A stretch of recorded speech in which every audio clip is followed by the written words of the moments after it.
Գոյություն ունի մի տարօրինակ կանոն, որը խճճել է ողջ աշխարհը, եւ դրա հիմքում ընկած է ընդամենը մեկ հասարակ սուր։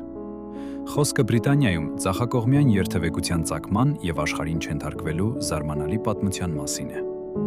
Հին Հռոմում եւ միջնադարում ասպետները միշտ ձի էին վարում ճանապարհի ձախ կողմով, որպիսի նրանց աջ ձեռքը ազատ լիներ սուրը բռնելու եւ պաշտպանվելու համար։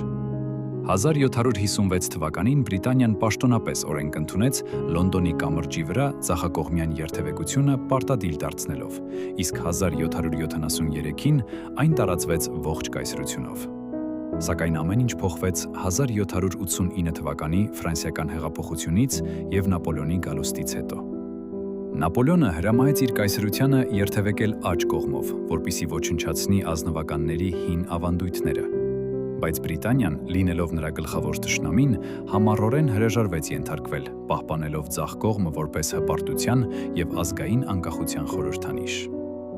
20-րդ դարում, երբ Ամերիկան եւ ողջ Եվրոպան անցան աջակողմյան երթևեկության զանգվածային ավտոմեքենաների պատճառով, Բրիտանիան կրկին մերժեց համաշխարհային ճնշումը։ Անգամ երբ 1960-ականներին շատ երկրներ փոխեցին իրենց կանոնները, բրիտանացիները մնացին անդրդվելի, պահպանելով միջնադարյան ասպետների կանոնը նեոնային ավտոմեքենաների դարաշրջանում։ Երբեմն հին ավանդույթը ավելի հզոր է, քան ցանկացած գլոբալիզացիա։